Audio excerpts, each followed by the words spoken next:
करके और फिर जब श्री किशोरी जी की छवि को जनकपुर वासियों ने देखा तो सभी के नेत्र स्थिर हो गए,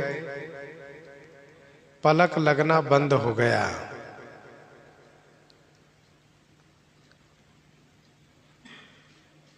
अब सबकी इच्छा यही है कि महाराजा श्री जनक जी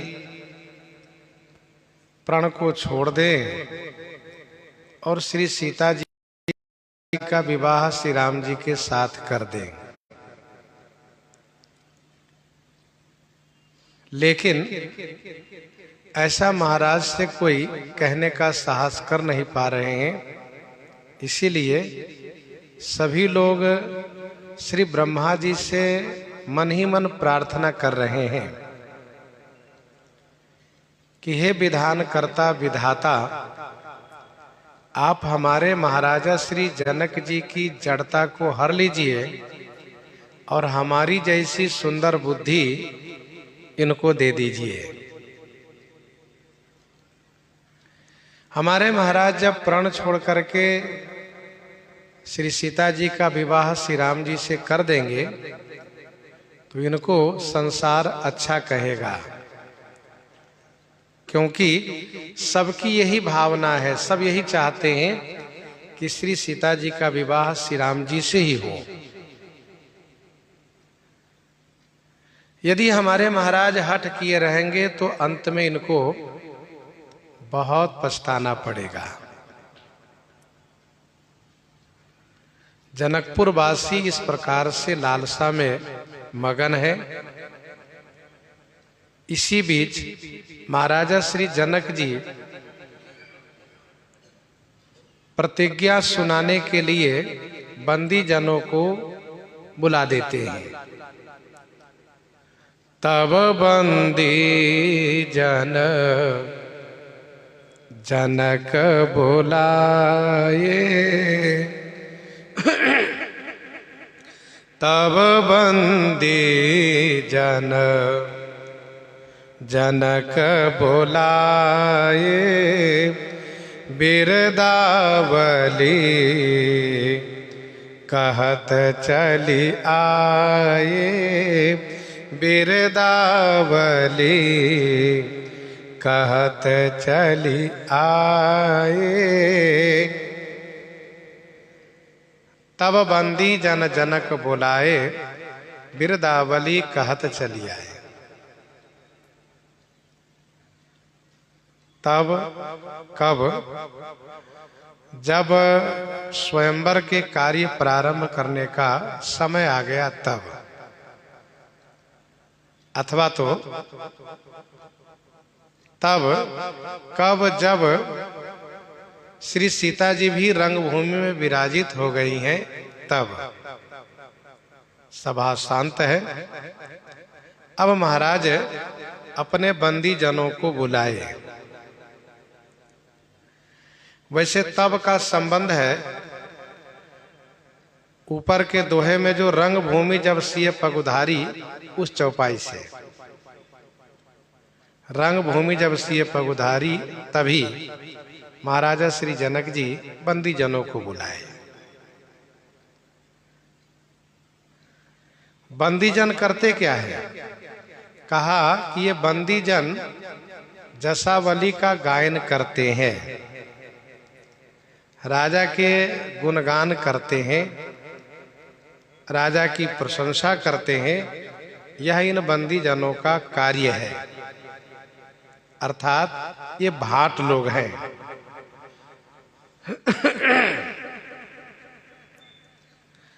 वंश प्रशंसक बिरिद सुनावही।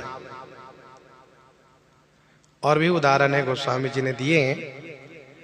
चातक बंदी गुणगन वरना, बंदी वेद पुराण गना कहीं विमल गुण ग्राम। तो इनका काम है गुणगान करना। बिरदावली कहत चली आए।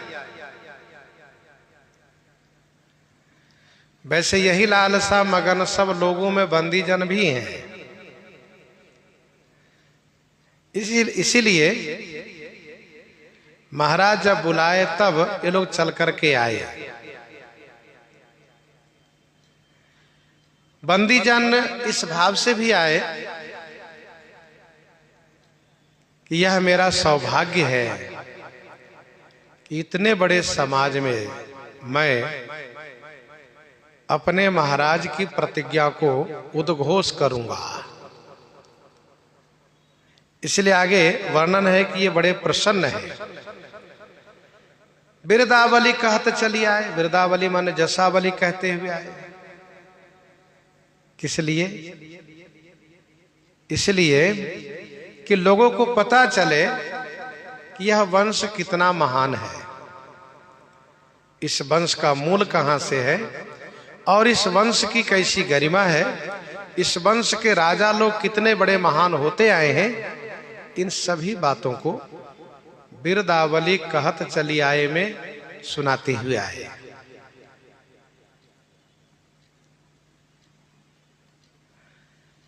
टीकाकारों ने एक बड़ा सुंदर पद प्रस्तुत किया है। वैसे यह पद उस टिप्पणी में है जो टिप्पणी बड़ी छावनी से प्रकाशित हुई है। खोले निमि हेम खानी मिथिला सुपाले ग्राम, जनक दया स्वशक्ति नर की उधारे हैं। खोले निमि हेम खानी मिथिला सुपाले ग्राम, जनक दया स्वशक्ति नार की उधारे हैं। दानी उदा वसु नंदी वर्धन सुकेतु कीर्ति, देवरात शंभु से बृहद्रथ भारे हैं। महावीर सुधृत दृष्ट केतु हरयास्व, मरुकृति रथ के प्रतिधंधक धकारे। देवमीढ़ महिद्रिक सुकृति त्यों कृति रात, महारोम स्वर्ण रोम यश के पवारे हैं। प्रगट हरस्वरोम गुण पूर्ण रत्नाकर से, ताक सुजस धवल चंद्रमा सजाए है। सिद्ध जाग बलिक के प्रसाद जोग भोग, राजकर्षि हल भूतल ते तनुजा उपजाए हैं। कीरति प्रताप जस छायो सब लोक लोक, कीरति प्रताप जस छायो सब लोक लोक। सबल सुधनवा मारी रन में गिराए हैं।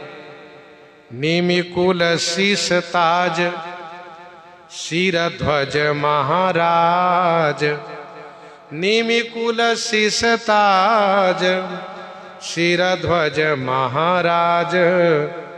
बैजनाथ ता समाज कौन जात गाए हैं।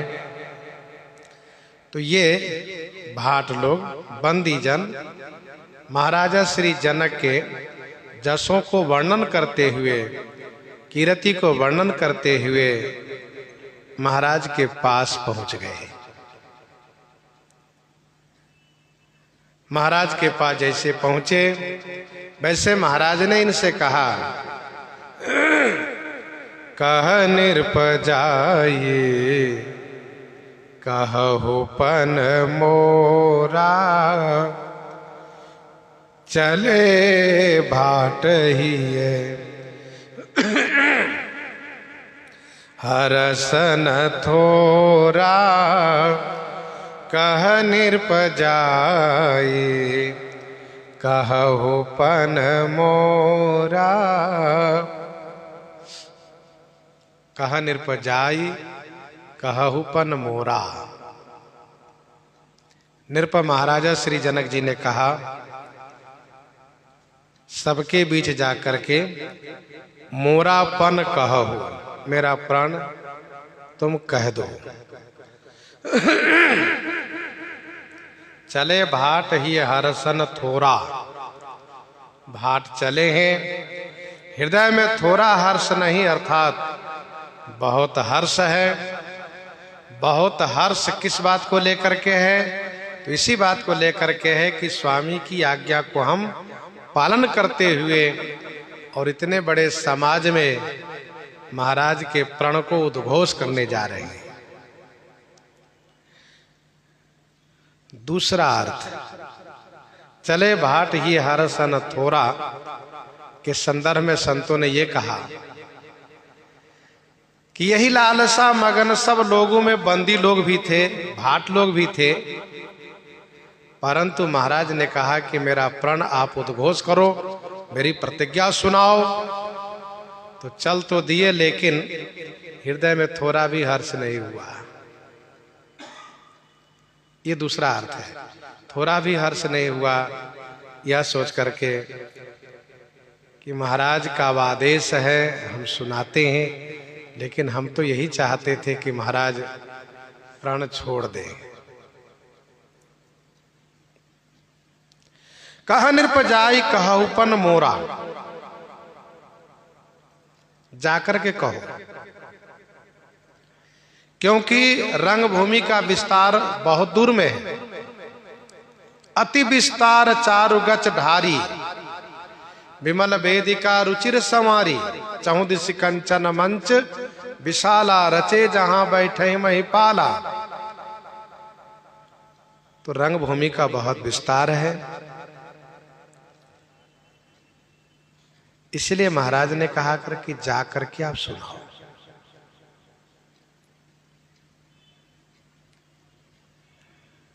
ये राजा लोग प्रतिज्ञा सुनकर ही आए हैं। दीप दीप के भूपति नाना, आए सुनि हम जोपन ठाना। प्रतिज्ञा सुन करके आए हैं। आज आखिरी दिन है, इसलिए तुम लोग जाकर के सबको सुनाओ कि जिनके बाहों में बल है वह मेरी प्रतिज्ञा को पूरी करें। और जब तक सुनाओगे नहीं तब तक ये राजा लोग धनुष तोड़ने के लिए उठेंगे भी नहीं, इसलिए जाकर के सुनाओ। और हुआ भी यही, जब सुनाया है तो सुनिपन सकल भूप अभिलाखे। सभी को चाहना हुई है कि चले हम भी धनुष तोड़े। कह निरपजाई कहु पन मोरा, चले भाट ही हरस न थोरा। बोले बंदी बचन बर, सुनहु सकल महिपाल। पन विदेह कर कहि हम, भुजा उठाई विशाल। भुजा उठाई विशाल। बोले बंदी बचन बर, सुनहु सकल महिपाल।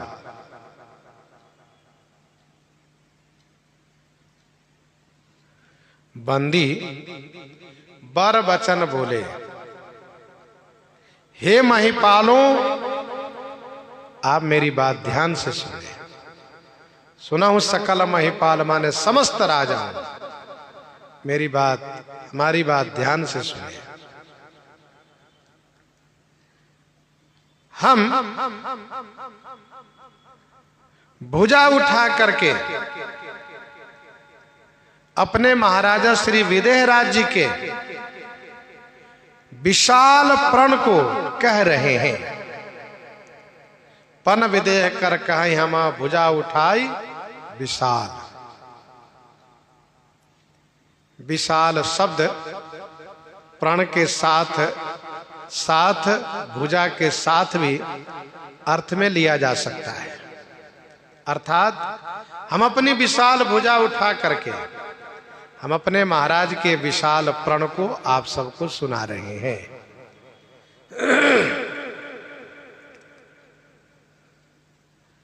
बोले बंदी बचन बर सुनऊ सकल महिपाल।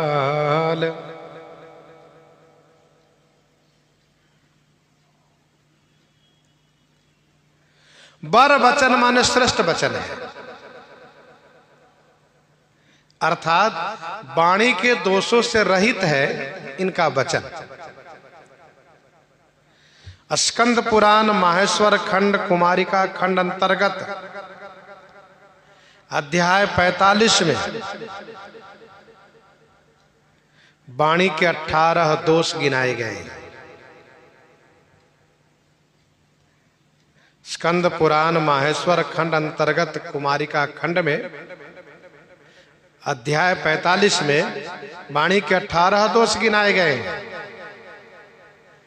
इन बंदी जनों का वचन श्रेष्ठ है, बर वचन है। बंदी जनों ने पुलुत स्वर में अर्थात ऊंची आवाज में बोलना प्रारंभ किए, जिससे सबका ध्यान आकर्षित हो और सब कोई अच्छी तरह से समझे। बंदी जनों का वक्तव्य स्पष्ट है, एक एक अक्षर समझ में आ रहा है। ऐसा नहीं कि कोई बाद में कहे कि हम तो ठीक से समझ ही नहीं पाए, सो कहने का न रहे। गीतावली बालकांड 87 पद में बंदी जन कहते हैं, सुनो भैया भूप सकल दई कान।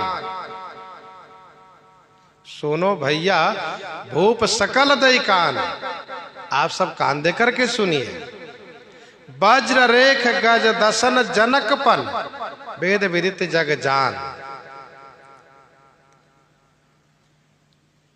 श्री जनक जी महाराज का प्रण है और श्री जनक जी विदेहराज कहलाते हैं।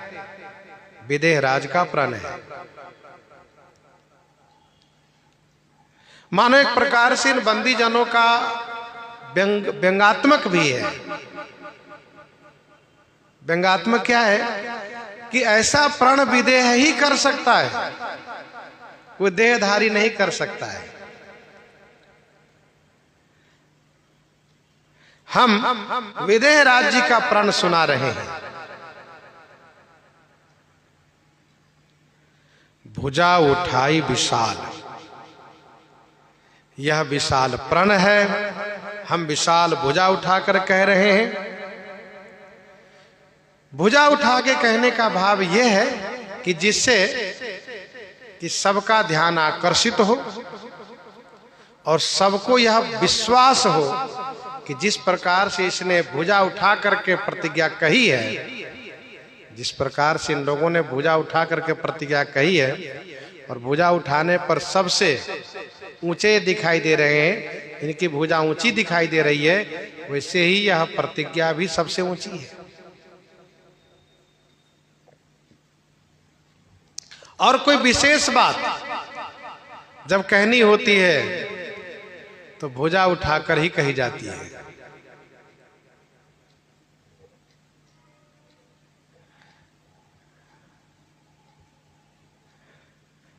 सत्य कहो दो भुजा उठाई, और भुजा उठाई कहो पन रूपी, विमुख राम त्राता नहीं कोपी। भगवान श्री राघवेंद्र सरकार भुजा उठा करके प्रतिज्ञा करते हैं उन मुनियों के मध्य में निशिचर ही न करो मही भुज उठाई पन किन्ह। तो विशेष बात को भुजा उठा करके कहने की एक विधि है। इसीलिए बंदी जनों ने विशाल भुजा उठा करके विशाल प्रतिज्ञा सुनाना शुरू की है। बोले बंदी बचन बर सुनहु सकल महिपाल, पन विदेह कर कहीं हम भुजा उठाई विशाल।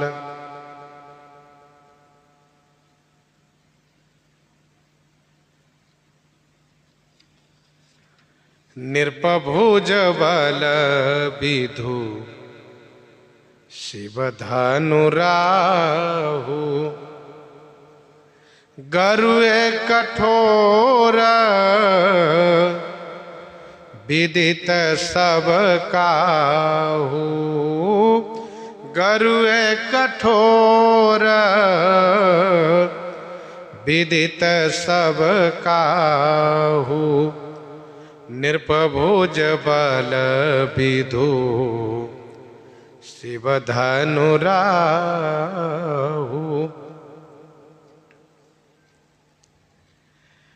बड़ी युक्ति के साथ राजाओं को उत्साहित करने के लिए, उत्तेजित करने के लिए इस प्रकार से उदाहरण देते हुए बंदीजन कह रहे हैं, हे राजाओं, नृपभुज बल विधु, आप सब राजाओं के भुजबल जो है वह विधु माने चंद्रमा है, और यह शिव धनुष क्या है? राहु। गरुए कठोर विदित सब काहू, गरुए माने भारी है, कठोर है, और सब काहू विदित माने आप सबको विख्यात है, सबको मालूम है।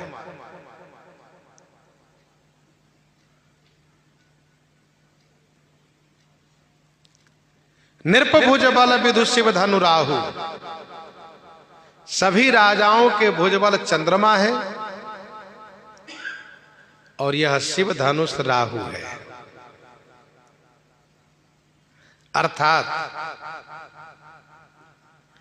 चंद्रमा जब अपनी पूर्णता पर होता है तो राहु उसको ग्रस लेता है।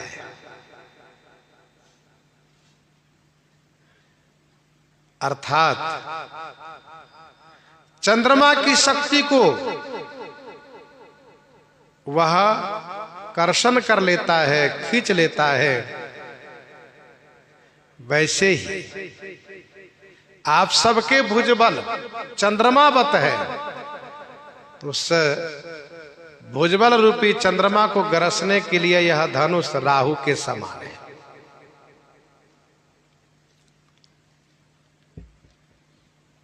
नृप भुजबल को चंद्रमा ही बंदीजनों ने कहा, सूर्य नहीं कहा, क्योंकि सूर्य वंश के भूषण स्वरूप भगवान श्री राघवेंद्र सरकार यहां विराजित है। इसलिए इन्होंने कहा नृपभुज बल विधु शिव धनु राहु। यह कठोर है, यह गरुए माने भारी है, सबको विदित है। बाद में कोई ये नहीं कहना कि हमें मालूम ही नहीं था इतना भारी, नहीं तो हम जाते नहीं उठाने के लिए। राजाओं, इस बात को आप सब ध्यान रखेंगे कि ये शिव धनुष राहु है। कहीं ऐसा न हो कि आप सबके भुजबल रूपी चंद्रमा श्रीहीन हो जाए, बलहीन हो जाए, बल को कर्षण कर ले यह राहु। इस बात पर ध्यान रखिएगा। बंदीजन चाहते हैं कि लोग ना उठे तभी अच्छा है, लेकिन राजा लोग आए हैं तो उठेंगे जरूर। कवितावली बालकांड 10 पद में गोस्वामी जी ने लिखा, कुलिस कठोर कूर्म पीठते कठिन अति, कुलिस कठोर कूर्म पीठते कठिन अति, हठी न पिनाक काहू चपरी चढ़ायो है। वज्र से भी कठोर है ये, और कछुए के पीठ से भी कठिन है। कछुए के पीठ बड़े मजबूत कहे जाते हैं, बहुत मजबूत होते हैं। भगवान स्वयं कच्छप अवतार लेकर के अपने पीठ पर मंदराचल के भार को धारण करते हुए समुद्र मंथन करवा लिए। तो कछुए का पीठ मजबूत माना जाता है। कछुए के पीठ पर कोई केश नहीं जमता है। तो पुलिस कठोर कुर्म पीठ ते कठिन अति हठिन पिनाक काहू चपरी चढ़ायो है। कोई धनुष को चढ़ा नहीं सका। तो निरप भुज बल विदु शिव धनु राहु गरुए कठोर विदित सब काहू। यदि आप ये कहना चाहेंगे कि बंदी जन ऐसा क्यों चाहते हैं कि राजा लोग धनुष तोड़ने ना जाएं, तो इसका उत्तर यह है कि बंदी जन उन्हीं लोगों में से हैं, यही लालसा मगन सब लोगों बरसावरो जान की जो धनुष उठाने ना जाए। जब कोई नहीं उठेंगे तब महाराजा श्री जनक जी कहें कोई बात नहीं, जब नहीं उठते हो तो आप लोग अपने अपने घर जाइए, चाहे यहाँ रहिए। मैं अपनी बेटी का विवाह उनके अनुकूल वर के साथ हम कर लेंगे।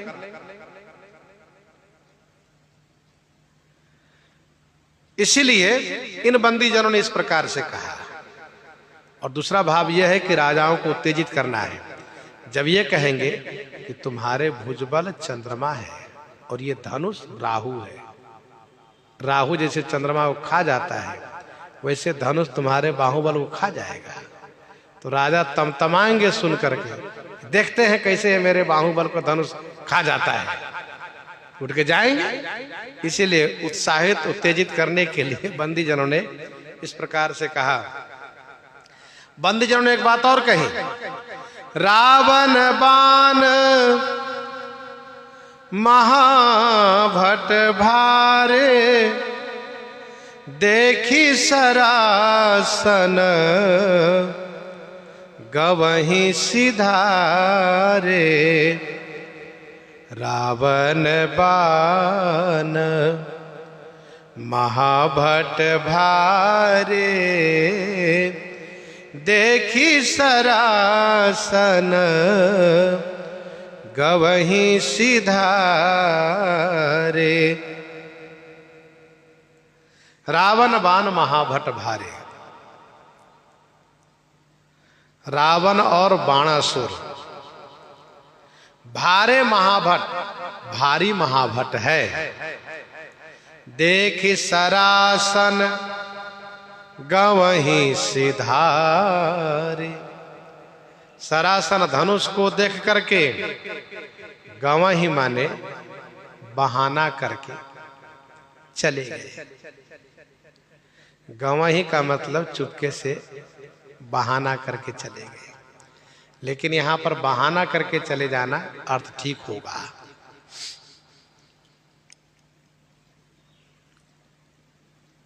रावण बाण महाभट भारे, जैसा कि हम आप सबको विदित है कि यह धनुष यज्ञ 1 वर्ष तक चला है और ये आज आखिरी दिन है इस धनुष यज्ञ का।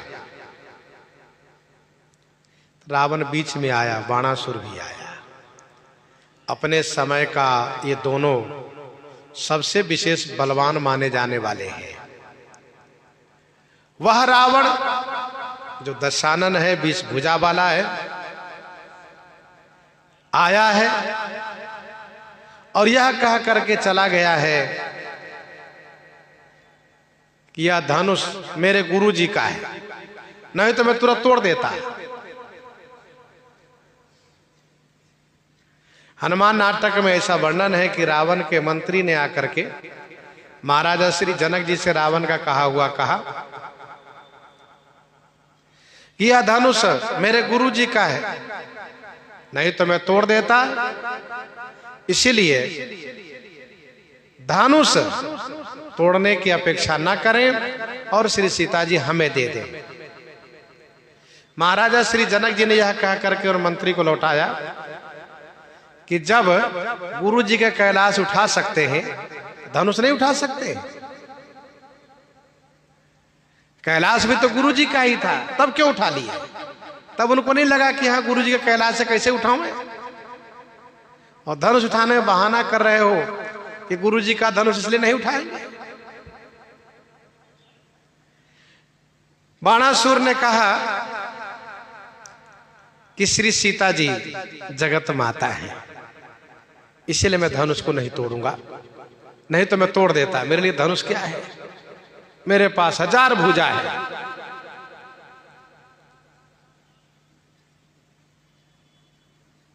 हजार भुजा है।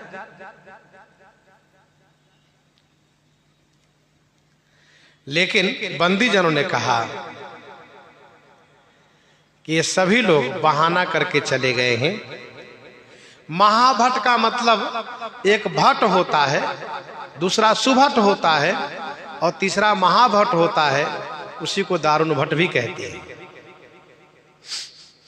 ये बड़े बड़े महाभट लोग धनुष को देख करके बहाना करके चले गए। बाणासुर राजा बलि के 100 पुत्र में से बड़ा पुत्र है ये। राजा बलि के 100 पुत्रों में से बड़ा पुत्र है। इसने तपस्या करके भगवान शिव को प्रसन्न कर लिया और भगवान शिव जब वरदान देने आए तो इसने वरदान मांगा कि हे भोलेनाथ, मैं जब भी आपको बुलाऊं आप मेरी सहायता के लिए चले आया करिएगा। अर्थात जहां भी मैं युद्ध करता रहूं, जहां भी मैं जिस संकट में रहूं और आपको याद करूं तो आप मेरी सहायता के लिए आ जाइएगा। भगवान शिव तथास्तु कह दिए और उसी वरदान के कारण भगवान भोलेनाथ को श्री कृष्ण भगवान से युद्ध करना पड़ा।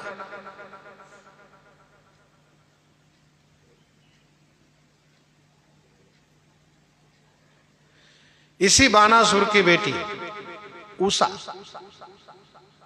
जिनसे विवाह अनिरुद्ध जी का हुआ, भगवान श्री कृष्णचंद्र जी युद्ध में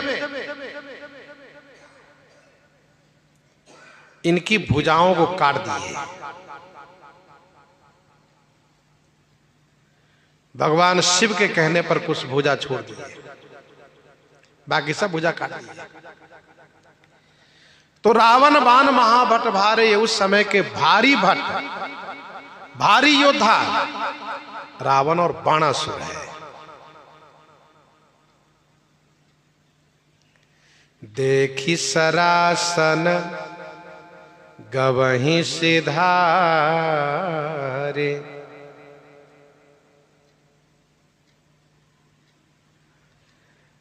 यहां पर बंदी जन कहते हैं कि देखी सरासन गवहीं सिधारे, चले गए, जा चुके हैं। और मानस जी में आगे लंका कांड में हम लोग जब पाठ करते हैं, प्रवेश करते हैं, तो वहां पर मंदोदरी का वक्तव्य है। मंदोदरी कहती हैं कि जनक सभा अगणित भूपाला, रहे तुम्हु बल अतुल विशाला। भंज धनुष जानकी विवाही, तब संग्राम जीतेउ किन ताही। भंज धनुष जानकी विवाही, तब संग्राम जीतेउ किन ताही। जनक सभा अगणित भूपाला, रहे तुम्हो बल अतुल विशाला। महाराजा श्री जनक जी की सभा में बहुत राजा लोग थे, वहां आप भी थे। धनुष तोड़ करके श्री सीता जी से विवाह क्यों नहीं कर लिए थे तब?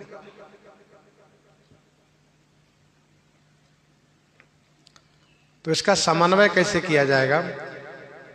तो इसका समन्वय संत महापुरुषों ने इस प्रकार से किया है कि पहले जब रावण आया तो अपने वेश में आया था और आखिरी दिन राजाओं के वेश में आया था, मनुष्य बन करके। जैसा कि महाराजा श्री जनक जी ने कहा, देव धनुषधारी मनुज शरीरा, देव धनुषधारी मनुज शरीरा, विपुल वीर आए रणधीरा। तो ये असुर में रावण भी आया था, यह देखने के लिए, जानने के लिए कि इस धनुष को कौन तोड़ता है, किनकी भुजा में इतना बल है। आया और देखा, और उन कुटिल राजा में, दुष्टों में रावण भी सम्मिलित था। जो राजा लोग धनुष टूटने के बाद उपद्रव, उत्पात और लड़ाई करने की तैयारी करने लगे थे, लेकिन जब श्री परशुराम जी महाराज आ गए तो सभी दुबक गए। और जब श्री परशुराम जी महाराज स्तुति करके धनुष सौंप करके प्रस्थान कर गए तो कुटिल राजा के साथ साथ ये लोग भी, रावण बानासुर भी धीरे से यहां से पलायन कर गए।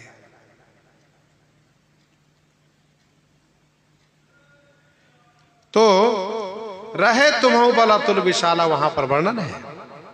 यहां पर बंदी जनों ने कहा कि रावण बान महाभट भारे, देख सरासन गवहि सिधारे। रावण बानासुर भी छद्म वेश में बैठा है, सुन रहा है कि देखो बंदी जन कह रहे हैं कि रावण बानासुर चले गए। अरे चले नहीं गए, हम बैठे हैं यहां पर, लेकिन आज हम वेश बदल के बैठे हैं।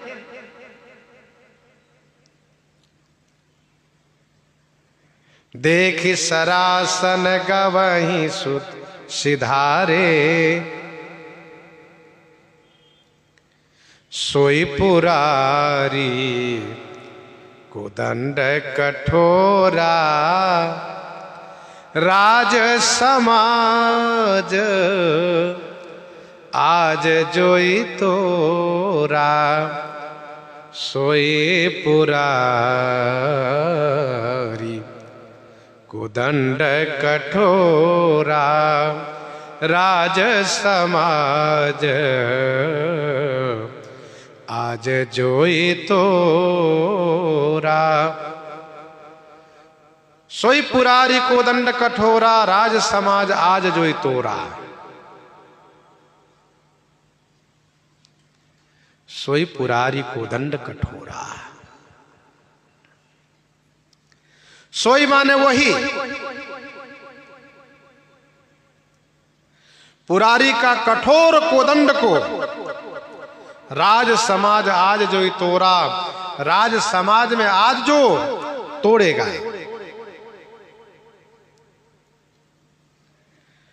सोई पुरारी कोदंड कठोरा, राज समाज आज जो तोड़ा।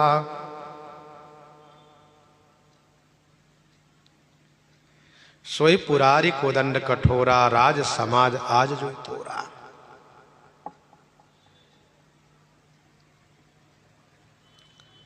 सोई माने वही श्री शंकर जी के कठोर धनुष को, कोदंड माने धनुष को। राज समाज, इतने बड़े राज समाज में, राजाओं के मध्य जो आज भंजन करेगा, तोड़ेगा।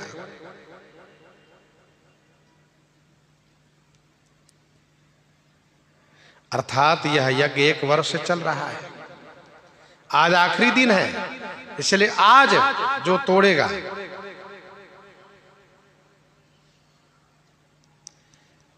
सीए स्वयंवर भूप अनेका, समिटे सुभट एक ते एका।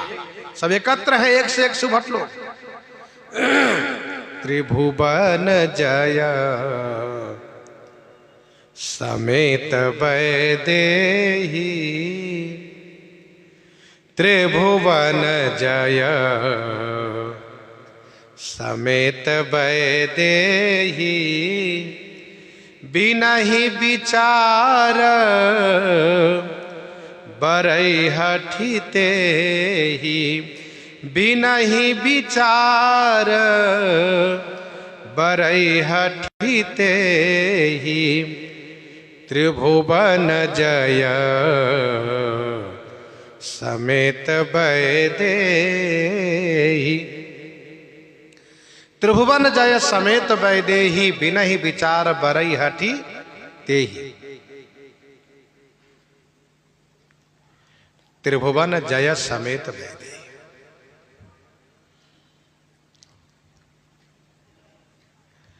त्रिभुवन जय अर्थात तीनों भुवन के विजय के साथ वैदेही श्री विदेह नंदनी जी को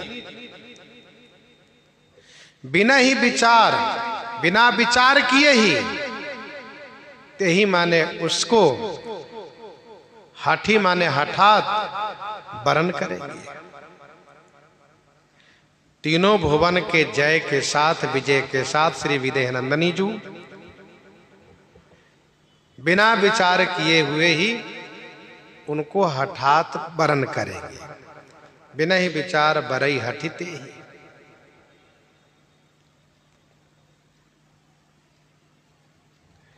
अर्थात हमारे महाराज बिना विचार किए ही त्रिभुवन जय के साथ श्री विदेह नंदनी जी को हठात ब्याह देंगे।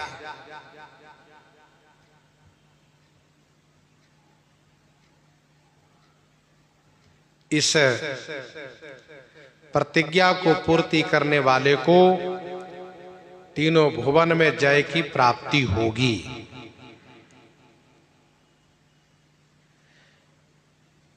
क्योंकि यह श्री शंकर जी का धनुष है, जिसको आज तक किसी ने उठा नहीं सका है, और आज जो उठा लेगा उसको तीनों भुवन पर जय माना जाएगा। धनुष किसी से न उठने पर महाराजा श्री जनक जी ने खेद करते हुए यह कहा, कुंवरी मनोहर विजय बड़ी कीरति अति कमनीय, पावनिहार बिरंचि जनु रचौ न धनु दमनीय, रचौ न धनु दमनीय।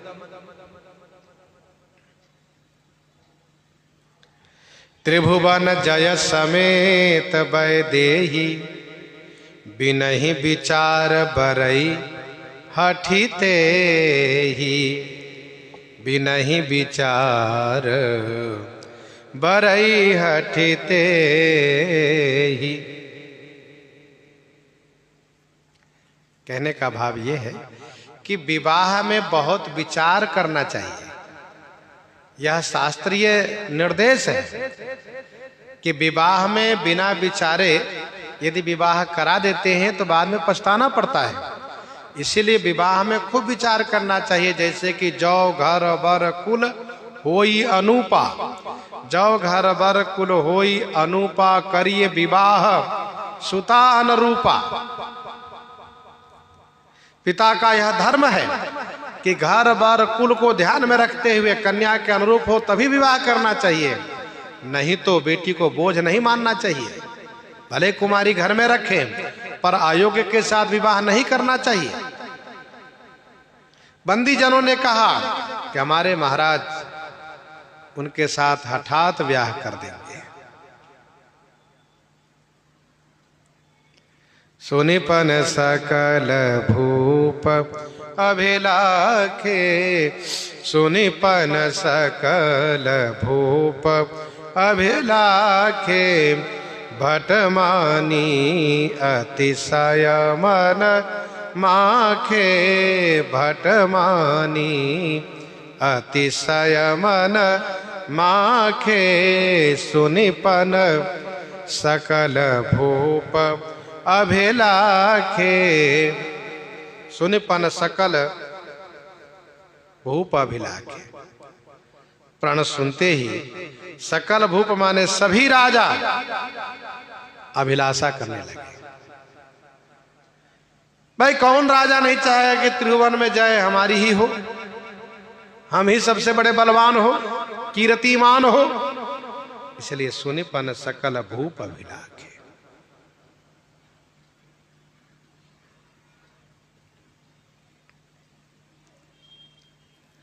प्रण सुन करके सभी राजा अभिलाषा करना शुरू किए। मानी भट्ट जो अभिमानी योद्धा है वह अतिशय मन माखे, मन में अतिशय माखे माने चिढ़ गए। बंदी जनों ने ठीक नहीं कहा। बताओ, इन लोगों ने कहा कि धनुष राहु है और हमारे बाहुबल चंद्रमा है।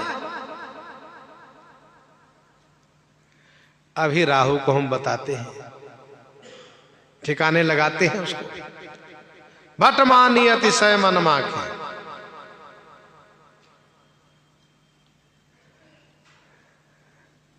प्रश्न ये उठता है, डरे क्यों नहीं? जिस प्रकार से बंदी जनों ने कहा है कि राहु और चंद्रमा का सामना है राजाओं, तो राजाओं को डरना चाहिए। डरे क्यों नहीं? कहा इसलिए नहीं डरे क्योंकि ये राजा लोग सामान्य नहीं है।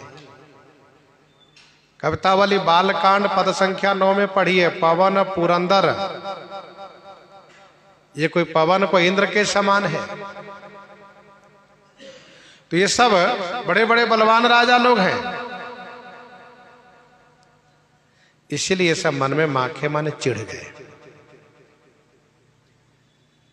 गोस्वामी जी कहते हैं, परिकर बांधी उठे अकुलाई, चले इष्ट देवन सिरनाई।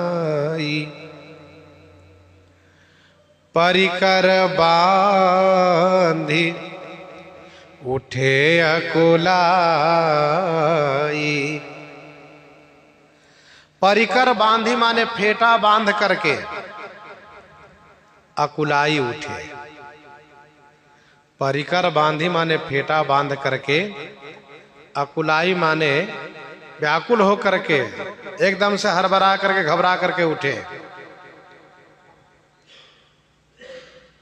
परिकर कहते हैं कटिबंध को, फेटा को।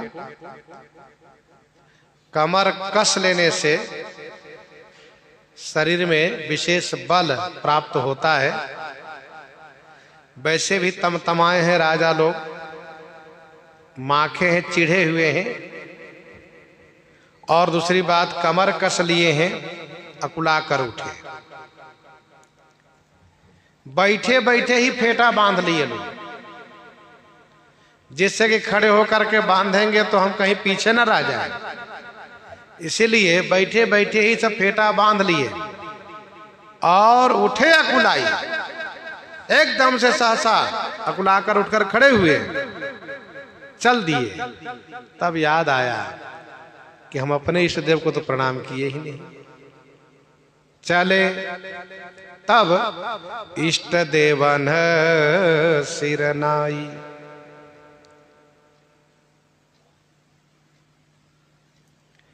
सौराः शाक्ताश्च गणेशा शैव्याश्च वैष्णवा बिना उत्थिता धनुभंगाय नृप मूढ़ा सुदुभगा।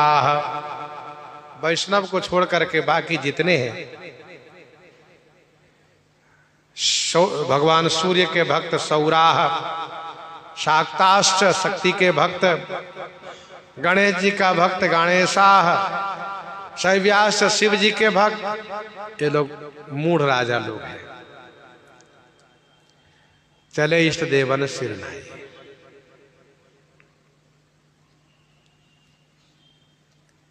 यहां पर वैसे ही अपने देवताओं को मनाना है, पूजा करना है, जैसे कोई समुद्र से पार होने के लिए तालाब की पूजा कर रहा हो, गढ़ैया की पूजा कर रहा हो कि हे तालाब, हे गढ़ैया, कृपा करो कि हम सागर पार कर जाए। ये उसी प्रकार से सत्योपाख्यान में तो स्पष्ट लिखा है, बहुत राजा को शिव धनुष अलग अलग रूप में दिखाई दिए। किसी को अजगर रूप में दिखाई दिए, किसी को सिंह के रूप में दिखाई दिए, किसी को साक्षात शिव के रूप में दिखाई दिए, ये भी बात कही गई। तो चले इष्ट देवन सिरुनाई, समुद्र तरने की कामना से तालाब की पूजा कर रहा हो। दूसरा अर्थ इसका ये किया है संतों ने, संत महापुरुषों ने कहा, जब ये लोग चल दिए, इन सब के इष्ट देव सिर झुका लिए। क्यों? अरे इसने मेरी नाक कटा दी। भगवान सूर्य के भक्त, भगवान गणेश जी के भक्त, भगवान शिव के भक्त, भगवती शक्ति के भक्त, ये लोग जब चले हैं तो इन देवताओं ने अपना अपना सिर नीचा कर लिए। क्यों? भगवान श्री राम जी के सामने हम कैसे सिर उठाएंगे, कैसे कहेंगे मेरा भगत है, इसने तो मेरा सिर झुका दिया। लज्जा के मारे इनके इष्ट देवताओं ने अपना सिर झुका लिया। और जो सेवक, जो भक्त, जो सेवक साहिब ही संकोची निज हित चाही, तासुमति पोची, जो अपने स्वामी को सिर झुका करके लज्जित करके अपना स्वार्थ साधना चाहता है, तो समझ लो उसके स्वार्थ कभी सधने वाला नहीं है। क्योंकि जब उनके इष्ट देव ही उनसे प्रसन्न नहीं है, उनका मनोरथ कैसे पूरा होगा। चले इष्ट देवन सिरनाई, तमकी ताकी तकी शिव धनु धरही, तमकी ताकी तकी शिव धनु धरही, उठाए न कोटि भांति बल करही, उठाए न कोटि भांति बल करही, तमकी ताकी तकी, तमकी ताकी तकी शिव धनु धरही। जिस प्रकार से राजा लोग चिढ़े हुए, गुस्साए हुए जा रहे हैं, वैसे गोस्वामी जी के शब्द की रचना भी वैसी ही है। तमकी ताकी तकी शिव धनु धरही। तमकी माने तमक करके, क्रोध करके। अब कहे क्रोध करके तो सब थोड़ा हल्का लगता है। तमकी, इस शब्द में ही गरुत्व है, तमक करके। सो सुन तमकी उठी कैकेयी, तमकना माने गुस्से में आ जाना।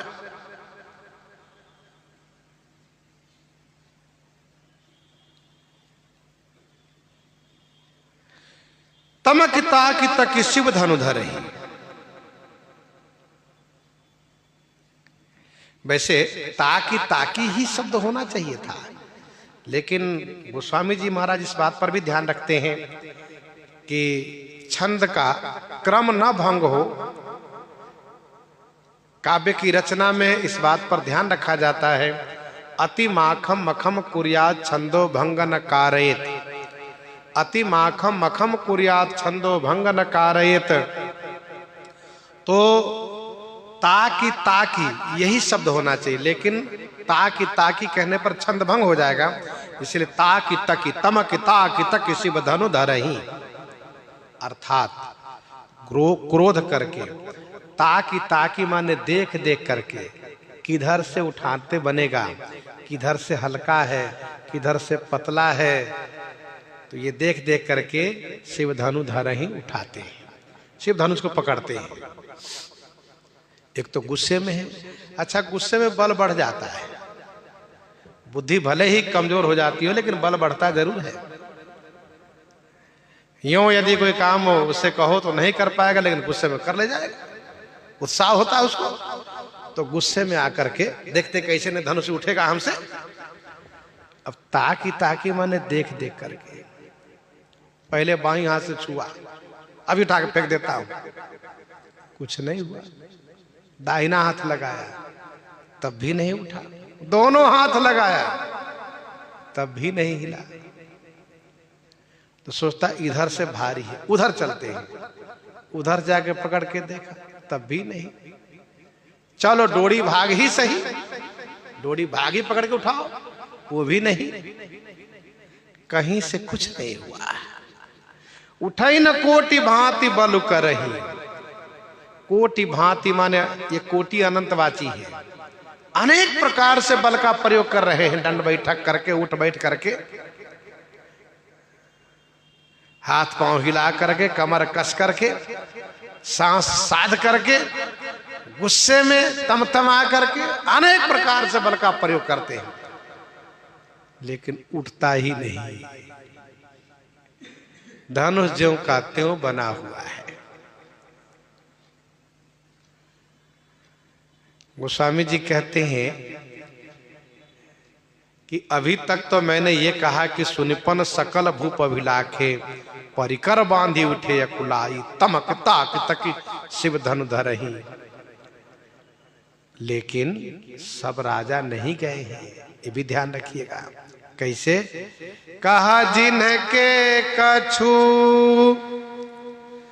विचार मन माही,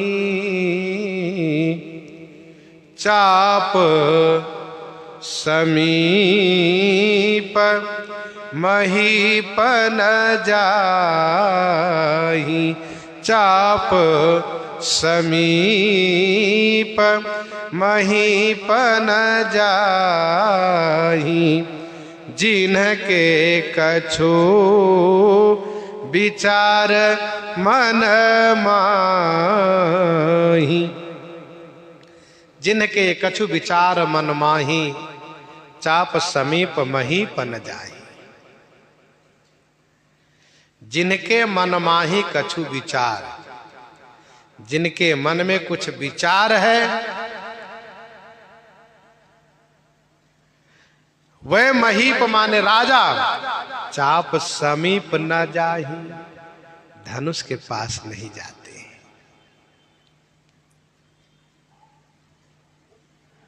ये है साधु राजा, ये है भक्त राजा, ये है धर्मशील राजा। इनके मन में यह धारणा है, विचार है कि श्री सीता जी जगत माता है और श्री राम जी जगत पिता है। हम तो आए हैं तो दर्शन का लाभ लें। ये मेरा सुकृत जगह है कि हम इस स्वयंवर में सम्मिलित हुए हैं। भगवान श्री सीताराम जी का दर्शन लाभ हम प्राप्त करें, इसलिए चाप समीप महीपन जाए। भक्त लोग नहीं जा रहे हैं, जिनकी चर्चा पहले की गई है। राजा यहां पर रजोगुणी भी है, राजा तमोगुणी है, राजा सतोगुणी है, जो सात्विक राजा है।